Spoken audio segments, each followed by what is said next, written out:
Hey guys, this is Luke again, and well, this is going to be another, premiere that I've done, the second one probably on my channel from the I shouldn't have hit that from you video.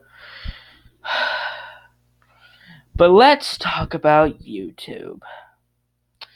So, if you guys don't know already, there's this new law called COPPA or COPPA, whatever. And what this is going to do is basically prevents YouTube from having data collection on YouTube.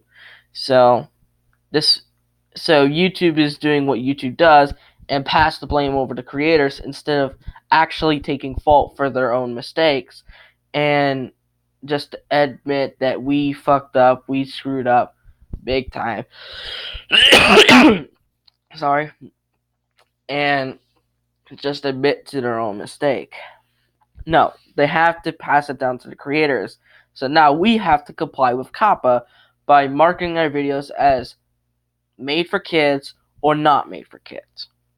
Okay, if you set your videos as made for kids, you will lose comments, the notification bells, save the playlist, lose personalized ads, info cards, and end screens. I believe those were some of the features that will be lost if you made for kids.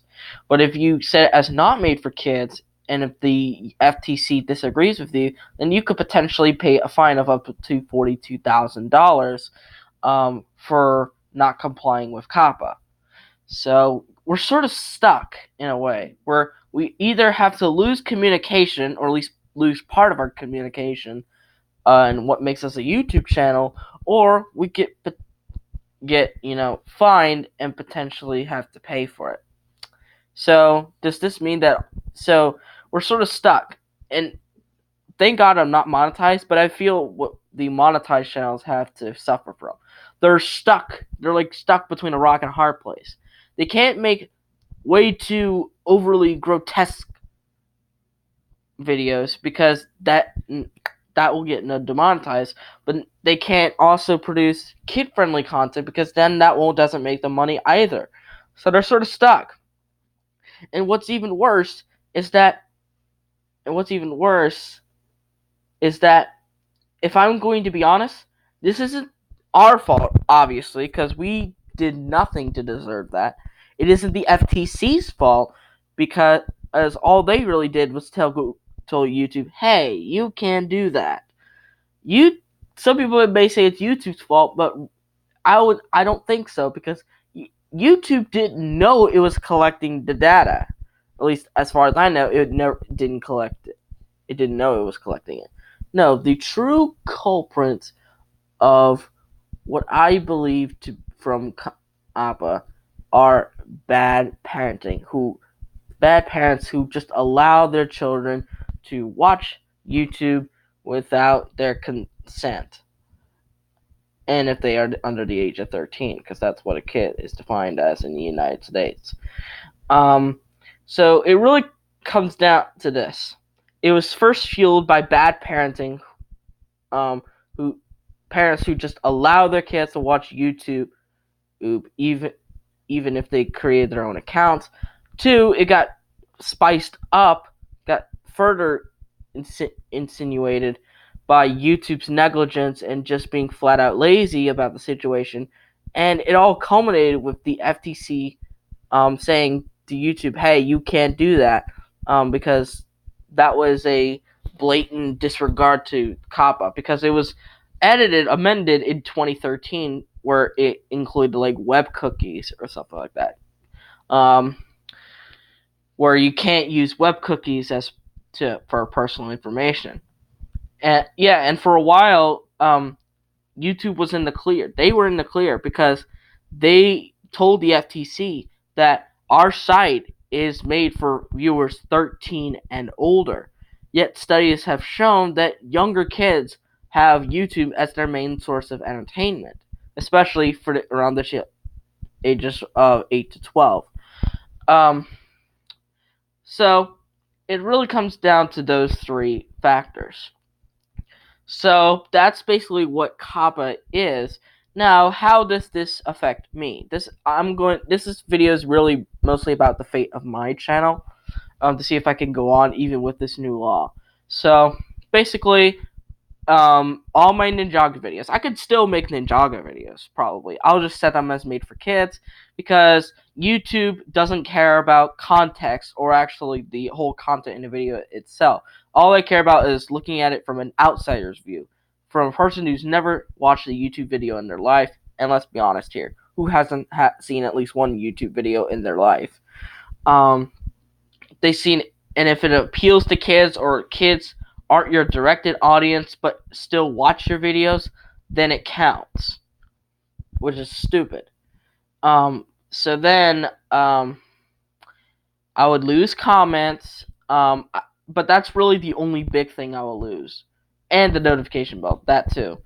But info cards and screens, those don't affect me. Personalized ads, I'm not monetized, so those don't affect me.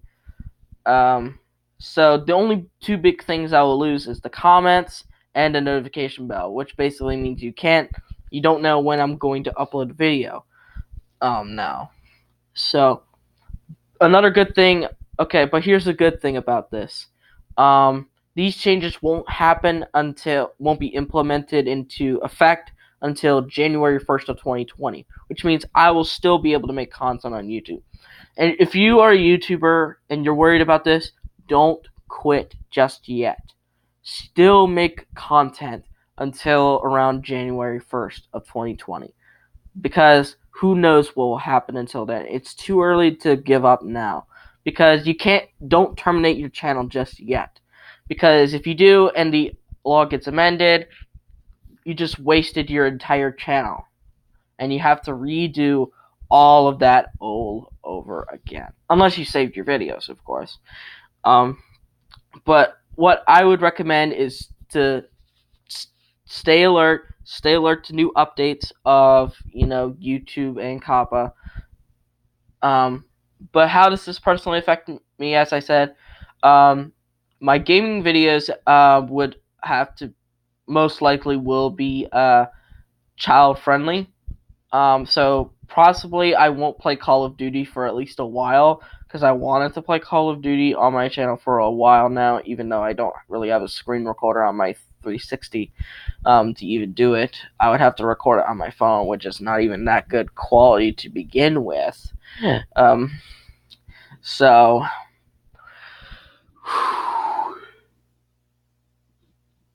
I really don't know.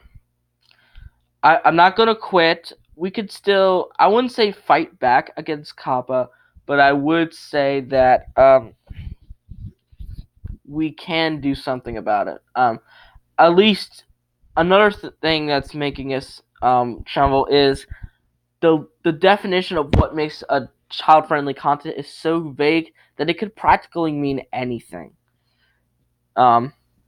So the FTC or YouTube needs to be extremely clear about it. I even watched a video on it by the social media lawyer, aka Ian Corzine, I believe that's his name, and he's still confused about it. When you even confuse a lawyer, an actual lawyer, about what you're doing to your platform, you know you messed up. Okay?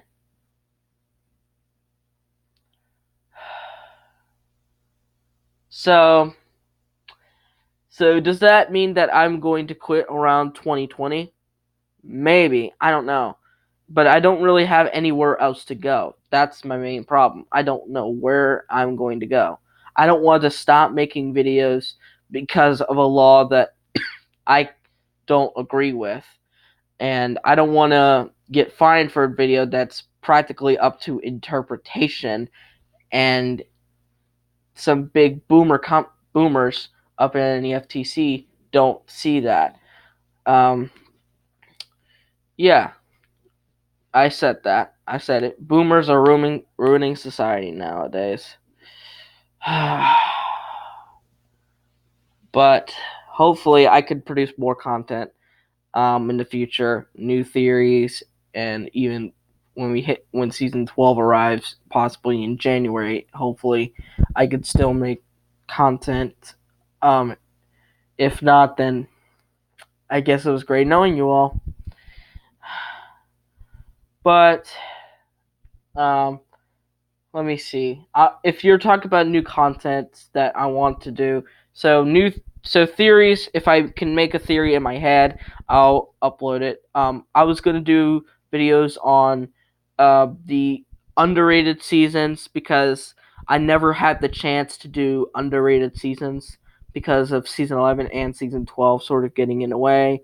Um, I'm also planning to do a few videos recollecting on the 2010s since the 2010s decade is coming to an end soon, and I might as well take that time sometime in December to make a video or a few videos just to remember this great decade. Um, I was also thinking of doing Tamagotchi Life Ninjago edition, sort of like that, or I just like have Ninjago characters in my island, and they just hang out and do a bunch of stuff, and hopefully Jay and Cole don't get into a fight over Nia, because that could actually be a thing. But hopefully I could still make content even in the new year in what looks like to be the gloomiest year in all of YouTube. And hopefully this doesn't kill YouTube. It probably won't since YouTube has a virtual monopoly over the video streaming market. There hasn't been like any real competition yet, but basically a lot of YouTubers could potentially be wiped out on January 1st of 2020. Um, and which I'm not sure if YouTube would even see that. I think YouTube doesn't realize that what they're doing is pretty much going to kill the platform and it's going to make them lose a lot of money because and hopefully if the law is amended to fit our tastes, like you don't need to the FTC doesn't need to sacrifice the child protection in order for the law to be actually good. Like um we could you could just say like, oh, um just have a reminder at the start of your video what the age audience is for this certain video. Like that would be a lot more fair than just simply marking your videos as made for kids or not, because a kid can mean so many things. Um, Technically, I have a kid inside, and it will always still be a kid there. Sorry, bad cough. But that's what I personally think about COPPA and potentially the future of my channel. Also, hopefully, I can do Way of the Departed Chapter 4. Hopefully, with even more relaxing music as well. But anyway, I hope you guys like this video. Give it a thumbs up, subscribe to the channel by clicking on that red subscribe button, and click on the notification bell to receive every video that I will upload. And I'll see all you folks in the next video. Bye bye.